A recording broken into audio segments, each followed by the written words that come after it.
मैं जो कहने जा रहा हूं उस पर बहुत ध्यान दीजिए। इसे ऐसे मत सुनिए जैसे यह आपके फोन पर आने वाला कोई और साधारण वीडियो हो, बल्कि ऐसे सुनिए मानो आज ही रात किसी ने आपकी आत्मा के द्वार पर दस्तक दी हो, ताकि आपको ऐसी बात से सावधान किया जा सके जिसे नजरअंदाज नहीं किया जा सकता। कुछ वर्ष पहले जब मैं एक अंगीकारकर्ता कन्फेसर के रूप में अपनी सेवा कर रहा था, तब मैंने एक ऐसा अनुभव किया जिसने मुझे गहराई से झकझोर दिया। एक व्यक्ति स्वीकारोक्ति कक्ष के पास आया। वह 70 वर्ष से अधिक आयु का था और दशकों से हर रविवार को पवित्र परम प्रसाद कम्युनियन ग्रहण करता रहा था। अपनी पैरिश में सभी उसे एक भक्तिपूर्ण व्यक्ति के रूप में जानते थे, एक सम्मानित व्यक्ति जो नियमित रूप से मिस्सा में उपस्थित रहता था और जिसे बहुत से लोग अपने ईसाई जीवन में आदर्श मानते थे। लेकिन उस दिन उसने टूटती हुई आवाज में कुछ ऐसा स्वीकार किया जिसे मैं आज तक नहीं भूल पाया हूं। उसने कहा, पिताजी, मुझे लगता है कि मैं 30 वर्षों से अज्ञानता में घोर पाप की अवस्था में रहते हुए कम्युनियन ग्रहण करता रहा हूं। 30 वर्षों तक मसीह के शरीर को ग्रहण करना, जबकि उसकी आत्मा ऐसी स्थिति में थी जिसे कलीसिया अपनी धार्मिक शिक्षा में अधर्मपूर्ण अपमान सैक्रिलेज के रूप में वर्णित करती है। यह स्थिति एक बेचैन कर देने वाला प्रश्न उठाती है। ऐसा कैसे हो सकता है? कैसे संभव है कि एक विश्वासी, उम्रदराज, भक्तिपूर्ण और अपनी आस्था के प्रति समर्पित व्यक्ति इतने लंबे समय तक इतनी गंभीर भूल करता रहे? इसका उत्तर उतना ही बेचैन करने वाला है जितना गहराई से मानवीय। बहुत से मामलों में किसी ने उन्हें पर्याप्त स्पष्टता से यह नहीं समझाया कि कौन से कार्य किसी व्यक्ति को योग्य रूप से कम्युनियन ग्रहण करने से रोक सकते हैं। इसके अतिरिक्त हम ऐसे समय में जी रहे हैं जहां धार्मिक भाषा इतनी नरम हो गई है कि कई बार नैतिक सीमाएं कहां हैं यह स्पष्ट नहीं रह जाता। कुछ ऐसे व्यवहार हैं जिन्हें कुछ वृद्ध लोग सामान्य या महत्वहीन मानते हैं और जिनका आजकल की धर्म शिक्षा में शायद ही उल्लेख किया जाता है, लेकिन आध्यात्मिक अंतरात्मा के लिए उनका भार काफी गंभीर हो सकता है।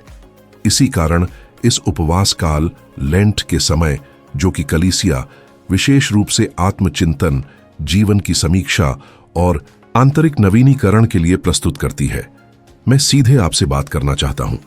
यदि आपकी आयु 60 वर्ष से अधिक है, यदि आपने आनंद, घाव, उपलब्धियों और गलतियों से भरा लंबा जीवन मार्ग तय किया है, तो संभव है कि आपके भीतर कुछ ऐसी यादें या कर्म हों जिन्हें आपने सोचा था कि वे पीछे छूट चुके हैं। फिर भी यह अपने हृदय को ईमानदारी से देखने का एक अवसर हो सकता है।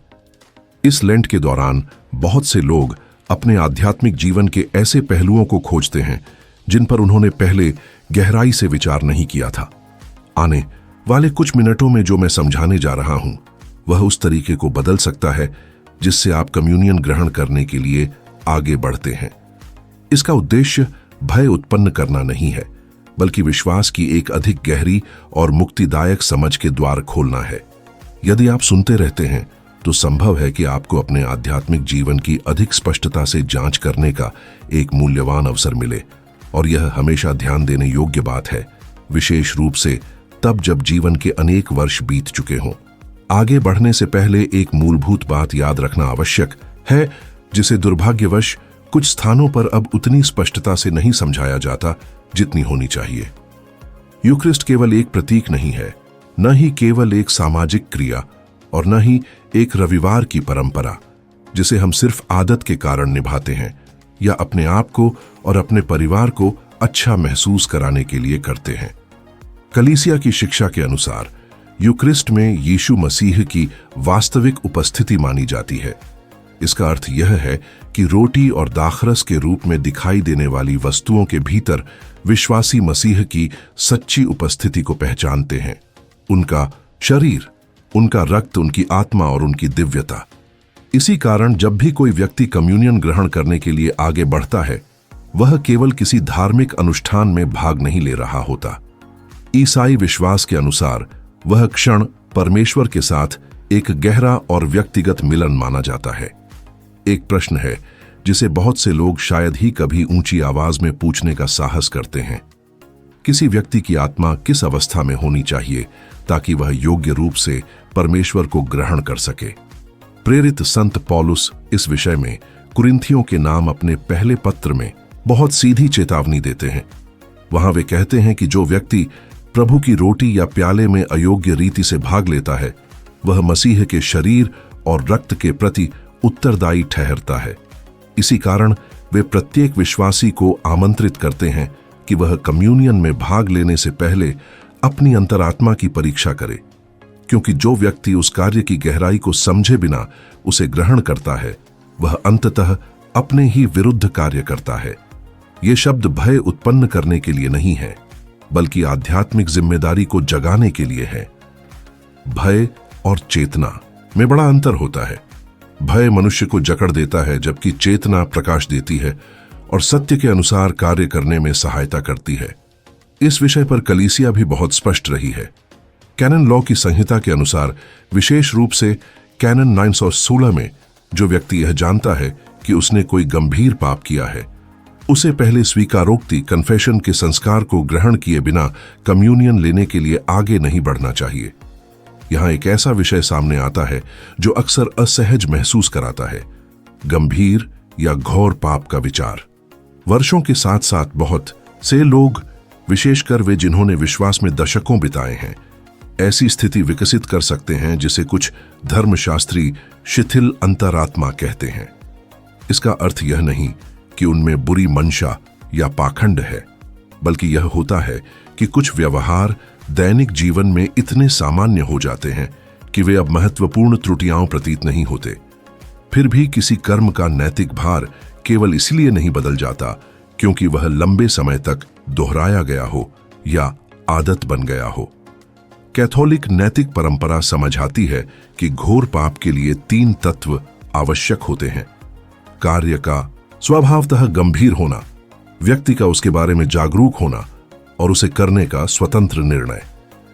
कैथोलिक कलीसिया का कैटेकिज्म भी इसी प्रकार उन शर्तों को समझाता है जो ऐसे पाप की संरचना बनाती हैं। मुझे एक व्यक्तिगत अनुभव साझा करने दीजिए जिसने ईश्वर की दया को समझने के मेरे तरीके को गहराई से प्रभावित किया। मेरा एक चाचा था जिसका नाम एर्नेस्टो था और मैं उसकी बहुत प्रशंसा करता था। वह एक स्थिर विश्वासी था। वह कभी भी रविवार की मिस्सा से अनुपस्थित नहीं रहता था, अक्सर रोजरी की प्रार्थना करता था और उसके घर में पवित्र हृदय की एक तस्वीर एक प्रमुख स्थान पर लगी हुई थी। पहली नजर में उसका आध्यात्मिक जीवन बहुत मजबूत प्रतीत होता था, लेकिन उसके जीवन की कहानी में एक ऐसी बात थी जिसका उसने कभी भी स्वीकारोक्ति में उल्लेख नहीं किया था। ऐसा इसलिए नहीं था कि उसे इस संस्कार पर भरोसा नहीं था, बल्कि वर्षों के साथ साथ वह स्वयं को यह समझाने लगा था कि वह मामला अतीत की बात बन चुका है और चूंकि परमेश्वर दयालु है, इसलिए संभवतः उसने उसे पहले ही क्षमा कर दिया होगा। जब वह गंभीर रूप से बीमार पड़ा तो मैं उससे मिलने गया। उस बातचीत के दौरान मैंने स्नेहपूर्वक उससे पूछा कि क्या वह स्वीकारोक्ति करना चाहता है। पहले वह कुछ देर तक चुप रहा, फिर उसने मुझे बताया कि 40 से अधिक वर्षों से उसकी अंतरात्मा में एक बात दब कर रह गई थी, जिसे उसने कभी किसी पादरी के सामने व्यक्त नहीं किया था। संस्कार की गोपनीयता के सम्मान के कारण मैं यह नहीं बता सकता कि वह क्या था, लेकिन इतना कह सकता हूं कि वह कोई अपराध नहीं था और न ही ऐसा कुछ जिसे दुनिया घोर घोटाला मानती। फिर भी वह बोझ 4 दशकों तक उसके हृदय में बना रहा। जब उसने अंततः उसे संस्कार में व्यक्त किया तो उसकी आंखें आंसुओं से भर गईं। वह एक बच्चे की तरह रो पड़ा और उसके बाद उसने मुझसे कुछ ऐसा कहा जिसे मैं कभी नहीं भूलूंगा। उसने कहा कि उसे गहरा हल्कापन महसूस हो रहा है और काश उसने यह कदम बहुत पहले उठा लिया होता। लेकिन यह कहानी केवल शुरुआत है। कुछ ऐसी आध्यात्मिक त्रुटियां हैं जिन्हें बहुत से वृद्ध लोग अनजाने में कर बैठते हैं, विशेषकर वे पाप जो चूक, ओमिशंस, वर्षों तक संजोकर रखे गए आक्रोश या ऐसे मौन से जुड़े होते हैं जो आदत बन चुके हैं। अगले कुछ क्षणों में मैं उनमें से कुछ का स्पष्ट रूप से उल्लेख करना चाहता हूं। संभव है कि उन्हें सुनते समय कोई व्यक्ति स्वयं को उनमें से किसी स्थिति में पहचान ले।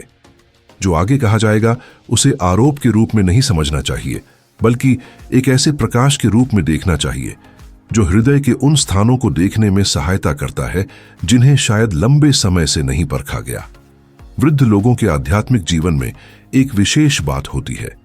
जिन्होंने लंबे समय तक जीवन जिया है, उन्होंने हानियां, अन्याय, आंतरिक संघर्ष और कठिन अनुभवों का सामना किया होता है। कुछ घाव अंततः आदतों में बदल जाते हैं और आदतें समय के साथ ऐसी लगने लगती हैं मानो उन्हें ठीक करने या स्वीकारोक्ति करने की आवश्यकता ही नहीं है। इसी कारण इस उपवास काल लेंट में शांति और गंभीरता के साथ अपनी अंतरात्मा के कुछ पहलुओं की जांच करना उपयोगी होता है, विशेषकर कम्युनियन ग्रहण करने से पहले। जो बातें मैं उल्लेख करने जा रहा हूं वे कलीसिया की पारंपरिक नैतिक शिक्षा, कैथोलिक कलीसिया के कैटेकिज्म और स्वीकारोक्तियां सुनने के कई वर्षों के अनुभव पर आधारित हैं। पहला पहलू जिस पर ध्यान देना चाहिए वह एक बहुत सामान्य वास्तविकता से जुड़ा है। वह रंजिश जिसे समय के साथ कुछ लोग सावधानी या विवेक के रूप में उचित ठहराने लगते हैं। कभी कभी आक्रोश ऐसे वाक्यों के पीछे छिप जाता है जैसे मैं दूरी बनाए रखना ही बेहतर समझता हूं या अतीत को छेड़ना ठीक नहीं। लेकिन जब हृदय वर्षों तक गहरे आक्रोश को संभाले रखता है तो वह आंतरिक और आध्यात्मिक मेल मिलाप के लिए एक गंभीर बाधा बन सकता है। सबसे सामान्य और साथ ही सबसे खतरनाक पापों में से एक वह है जिसे लगभग कभी पाप के रूप में पहचाना ही नहीं जाता। बहुत से वृद्ध लोग वर्षों तक, यहां तक कि दशकों तक अपने बेटे, भाई या पड़ोसी से बात नहीं करते। जब उनसे कारण पूछा जाता है तो वे कहते हैं कि उन्हें जो चोट पहुंची वह बहुत बड़ी थी या वे बस उस व्यक्ति से किसी भी प्रकार का संबंध नहीं रखना चाहते। कभी कभी वे यह भी स्पष्ट करते हैं कि वे किसी का बुरा नहीं चाहते, लेकिन उस व्यक्ति के बारे में फिर कभी कुछ भी जानना नहीं चाहते जिसने उन्हें दुख पहुंचाया। फिर भी नैतिक ईसाई चिंतन में इस लगातार बनी रहने वाली स्थिति का एक नाम है आदतन घृणा। कैथोलिक कलीसिया का कैटेकिज्म बताता है कि जानबूझकर अपने पड़ोसी के प्रति घृणा रखना सीधे सीधे प्रेम, चैरिटी के विरुद्ध है, और जब यह सचेत और लगातार बनी रहती है तो यह गंभीर दोष बन सकती है। इसका अर्थ यह नहीं कि किसी व्यक्ति को मिली हुई चोट को भूल जाना चाहिए या ऐसा दिखाना चाहिए कि वह कभी हुई ही नहीं।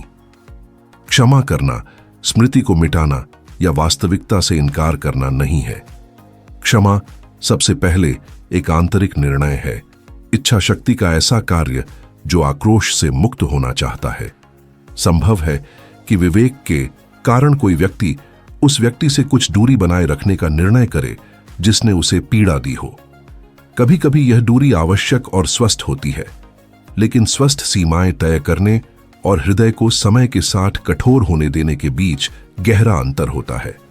जब आक्रोश वर्षों तक बना रहता है तो वह एक प्रकार की आंतरिक ठंडक में बदल सकता है जो धीरे धीरे अंतरात्मा पर बोझ डालती है।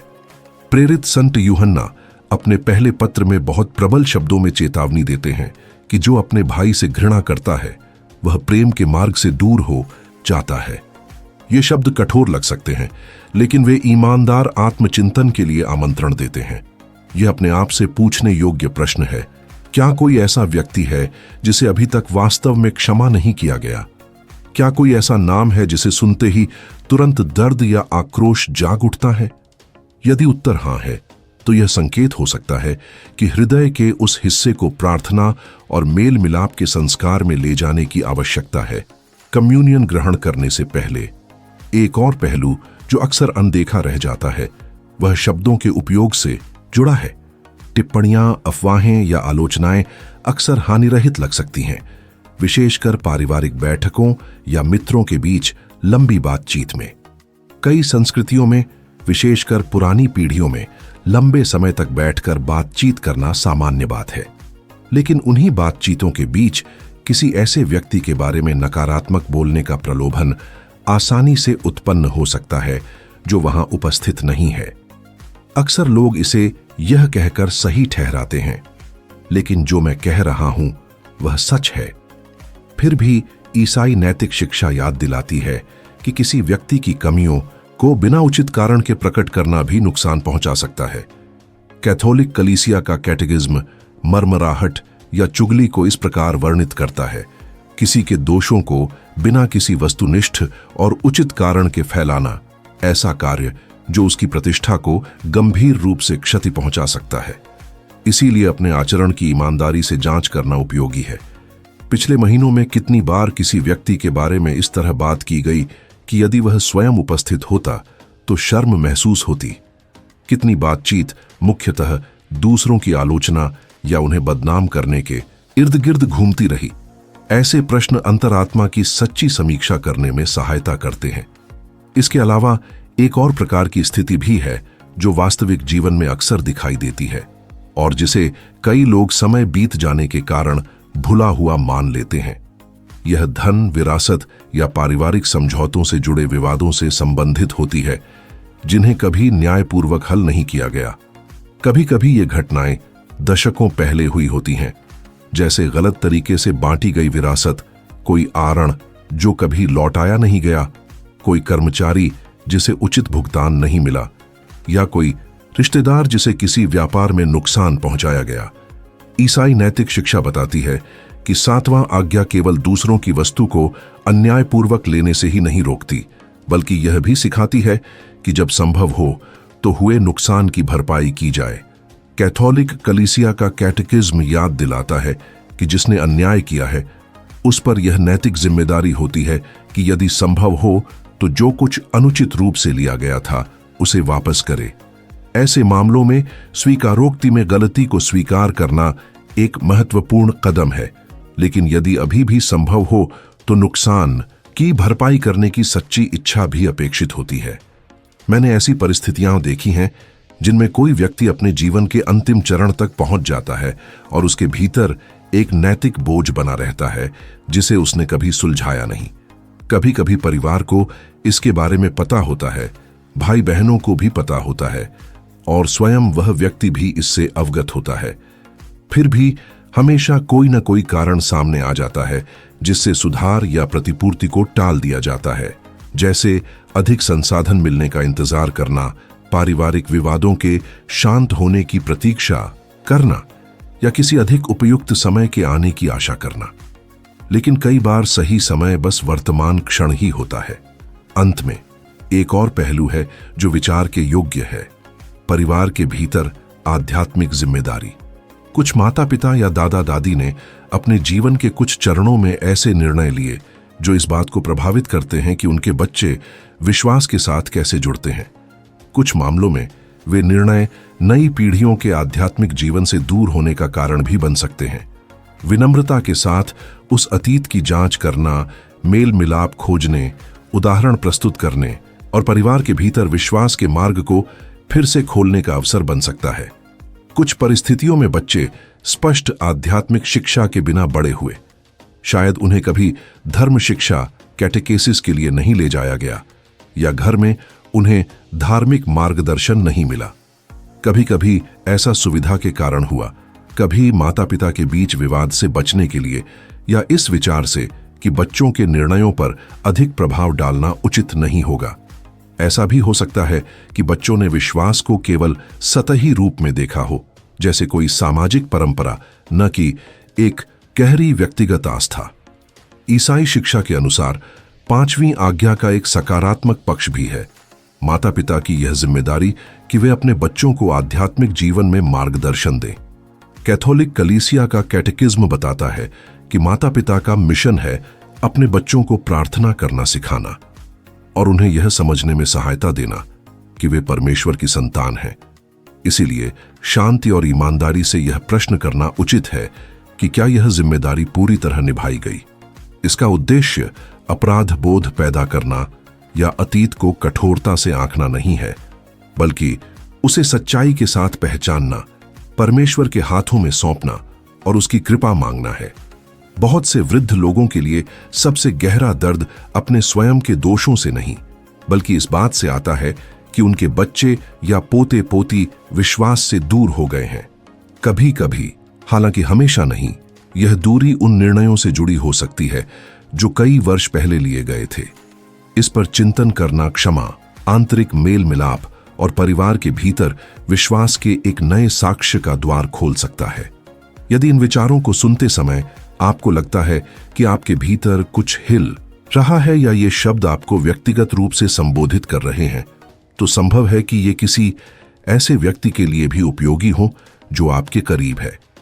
इस संदेश को किसी रिश्तेदार या ऐसे व्यक्ति के साथ साझा करना जिसे आध्यात्मिक चिंतन की आवश्यकता है, सच्चे स्नेह और चिंता का एक सुंदर संकेत बन सकता है। ऐसे स्थानों का उद्देश्य यही है, उन लोगों को मार्गदर्शन और आशा देना जो अपनी आध्यात्मिक जीवन की ईमानदारी से समीक्षा करना चाहते हैं और नवीनीकरण का मार्ग खोजना चाहते हैं। अब आगे बढ़ने से पहले यह स्वीकार करना महत्वपूर्ण है कि जो विषय आगे आएंगे वे हमेशा सुनने में आसान नहीं होते। उनके बारे में स्पष्ट रूप से बात करना भी सरल नहीं होता। जब मैंने स्वीकारोक्तियों के साथ लोगों का मार्गदर्शन करना शुरू किया था, तो कई बार मुझे संदेह होता था कि क्या मुझे कुछ विषयों का उल्लेख वृद्ध लोगों से करना चाहिए। मैं सोचता था कि जब कोई व्यक्ति लगभग पूरा जीवन जी चुका हो, तो क्या गहरे प्रश्नों को उठाना बहुत कठोर तो नहीं होगा। लेकिन एक वृद्ध पादरी जो कई वर्षों तक मेरे आध्यात्मिक मार्गदर्शक रहे, उन्होंने मुझसे एक वाक्य कहा जिसे मैं कभी नहीं भूल पाया। परमेश्वर की दया कभी समाप्त नहीं होती, और जब तक जीवन जारी है तब तक जो अधूरा रह गया है उसे चंगा करने का अवसर भी हमेशा बना रहता है। भय या सुविधा के कारण सत्य से बचना वास्तव में किसी की सहायता नहीं करता। तब से मैंने सीखा कि स्पष्टता के साथ बोलना बेहतर है, लेकिन हमेशा सम्मान और प्रेम के साथ। एक और आध्यात्मिक पहलू भी है जो कभी कभी अनदेखा रह जाता है और जिसे दैनिक जीवन की एक प्रकार की मूर्ति पूजा कहा जा सकता है। यह तब होता है जब कोई सृजित वस्तु उस केंद्रीय स्थान को ले लेती है जो केवल परमेश्वर का होना चाहिए।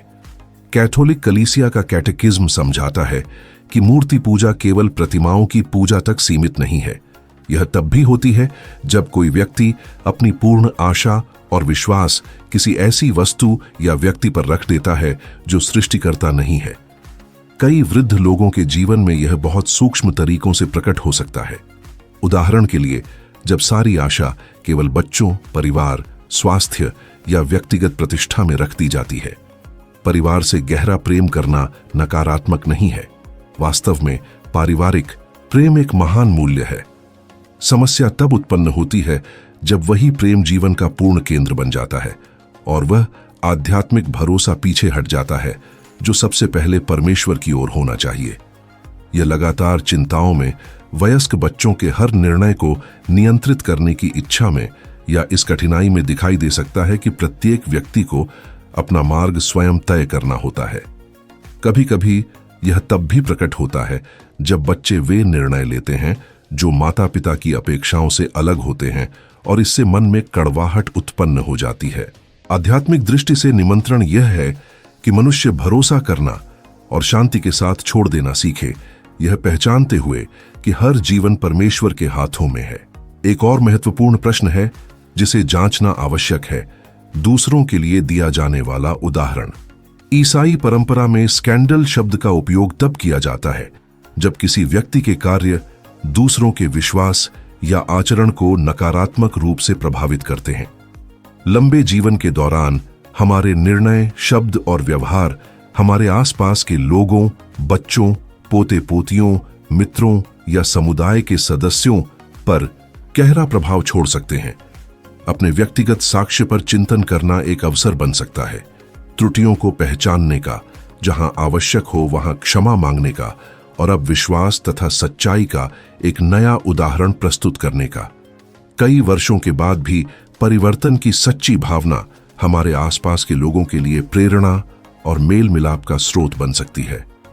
मत्ती के सुसमाचार में एक गंभीर चेतावनी दिखाई देती है जो इस बात पर जोर देती है कि दूसरों के सामने दिया जाने वाला उदाहरण कितनी बड़ी जिम्मेदारी है।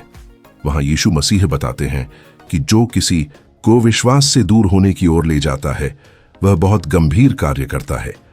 उस पाठ की भाषा कठोर है क्योंकि उसका उद्देश्य यही दिखाना है कि दूसरों के आध्यात्मिक जीवन को नकारात्मक रूप से प्रभावित करना कितना गंभीर विषय है।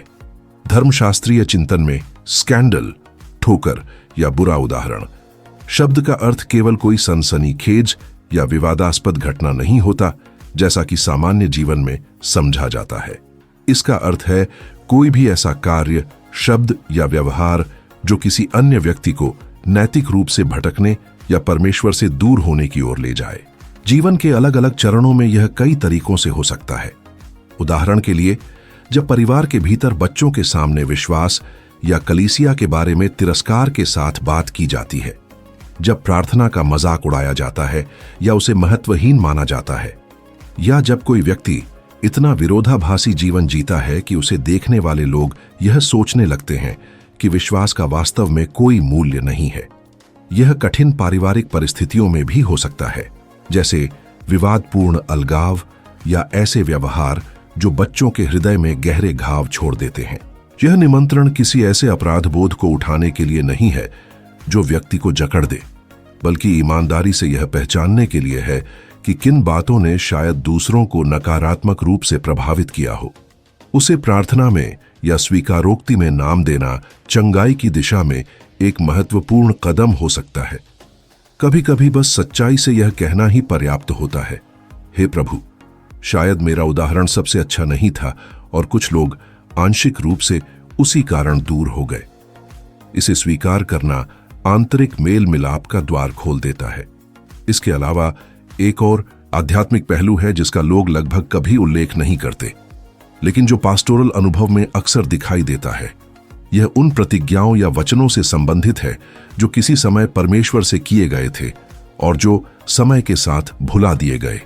कठिनाई या भय के क्षणों में अक्सर लोग कोई वचन करते हैं, जैसे अपना जीवन बदलने का, तीर्थ यात्रा करने का, किसी बुरी आदत को छोड़ने का या किसी आध्यात्मिक अभ्यास को अपनाने का, यदि किसी कठिन परिस्थिति में उन्हें सहायता मिल जाए।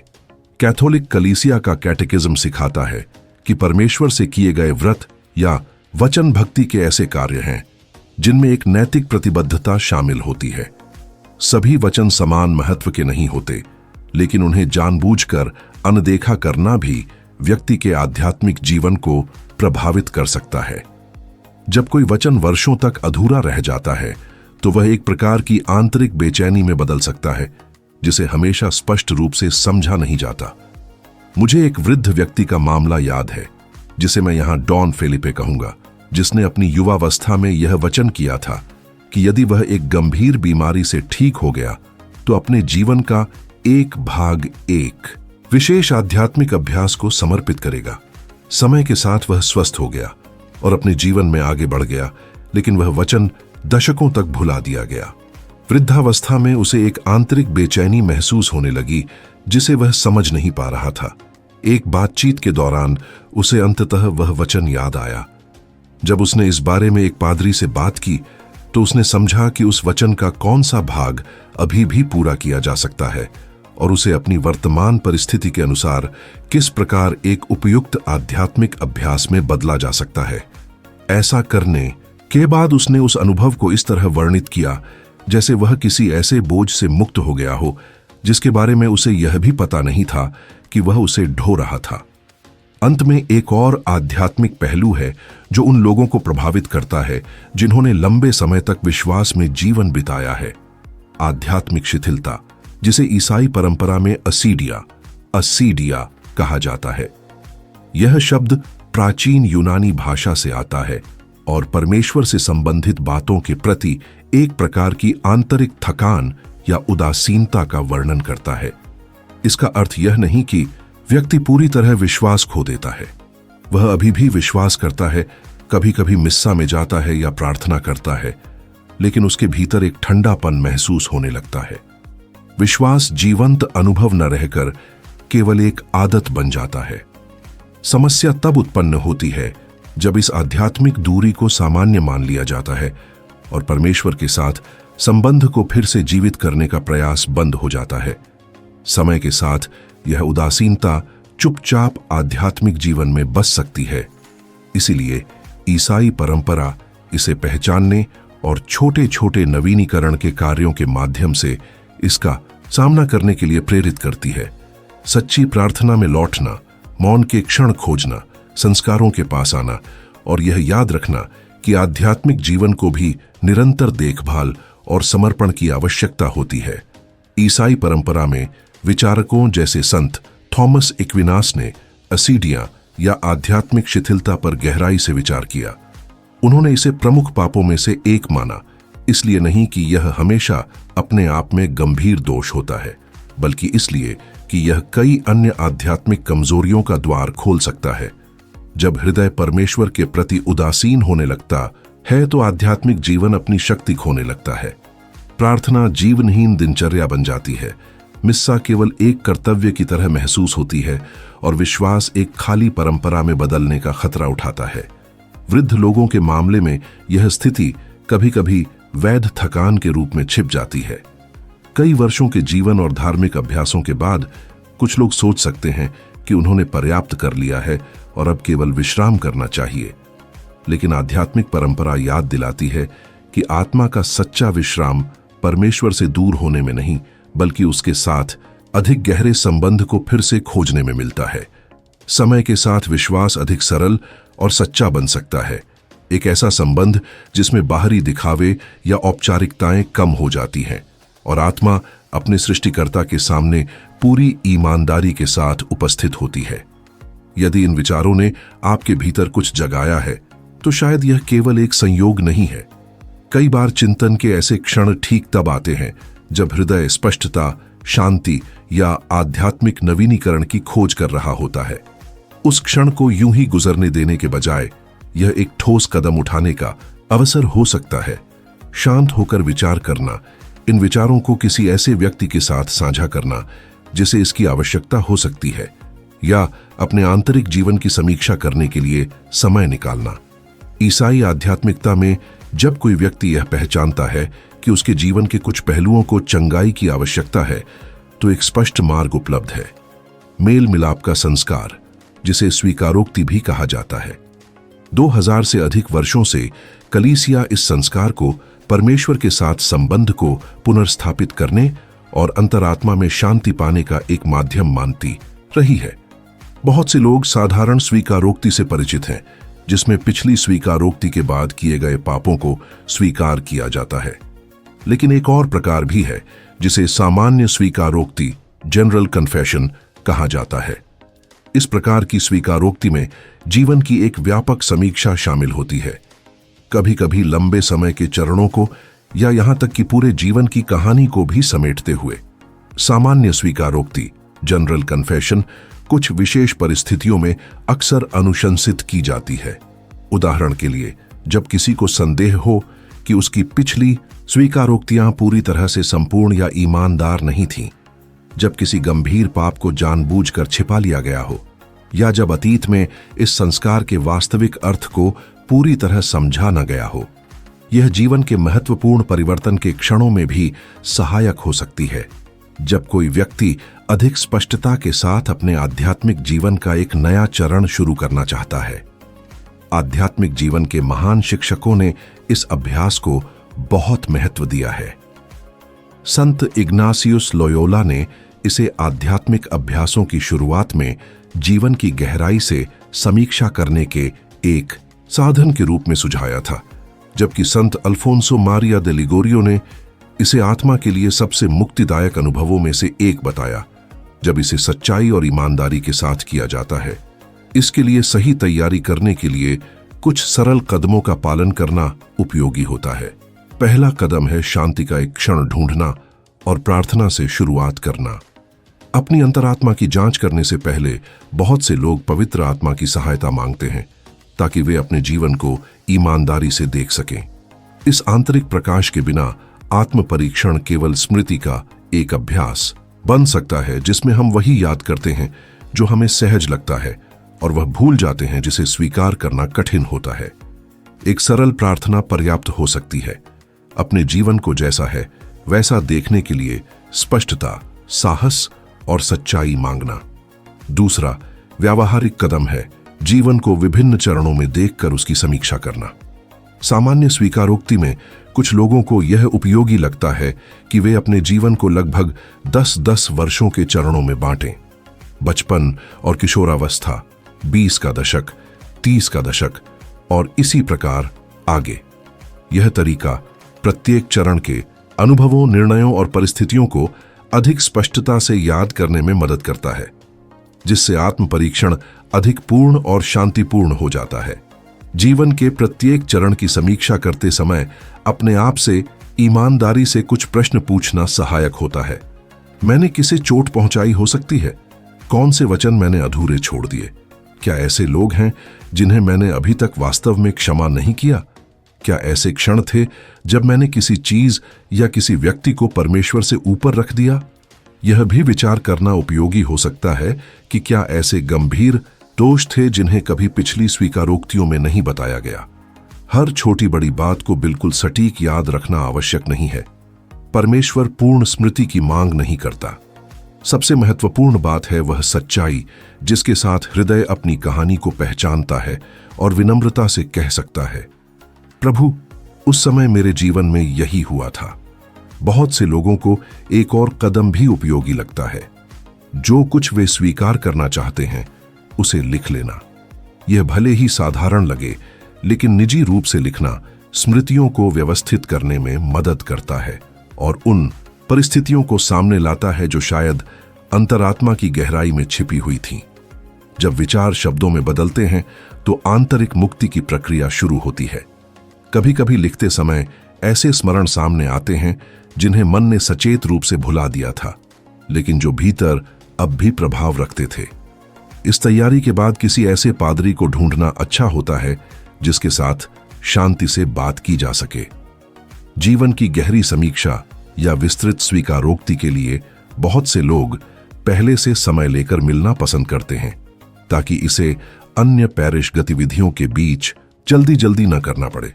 कोई भी पादरी जो इस कदम के महत्व को समझता है वह सम्मान और धैर्य के साथ साथ देगा। यह भी याद रखना आवश्यक है कि मेल मिलाप का संस्कार कलीसिया के सबसे कठोर नियमों में से एक द्वारा सुरक्षित है, संस्कारिक गोपनीयता। इसका अर्थ है कि स्वीकारोक्ति में कही गई हर बात पूरी तरह गोपनीय रहती है। कोई भी पादरी किसी भी परिस्थिति में वहां सुनी गई बात को प्रकट नहीं कर सकता। यह सुरक्षा इसलिए है ताकि लोग पूर्ण विश्वास और स्वतंत्रता के साथ बोल सकें। स्वीकारोक्ति से पहले सबसे बड़ी कठिनाई अक्सर शर्म या भय होती है, अपने जीवन के कुछ पहलुओं को व्यक्त करने का डर। लेकिन ईसाई परंपरा याद दिलाती है कि वह क्षण कोई मानवीय न्यायालय नहीं है, बल्कि परमेश्वर की दया से मिलने का अवसर है।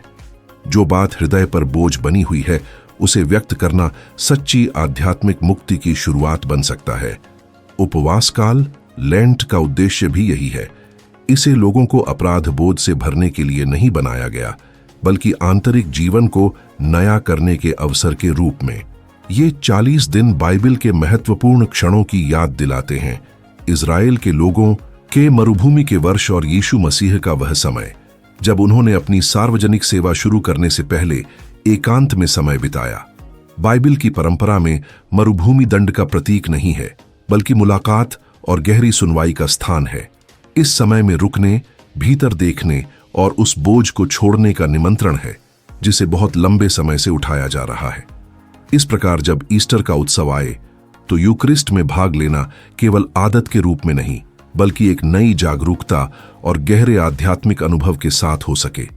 जिन्होंने जीवन के कई वर्ष तय किए हैं आनंद, हानि, संघर्ष और सीखों के साथ, उनके लिए परमेश्वर की दया से यह मुलाकात अंत नहीं, बल्कि आध्यात्मिक जीवन के एक अधिक शांत और उज्जवल चरण की शुरुआत हो सकती है।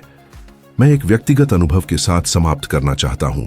मेरी मां, जो सरल लेकिन गहरे विश्वास वाली महिला थीं, अपने अंतिम वर्षों में ऐसी शांति के साथ रहीं जिसने मुझे हमेशा प्रभावित किया।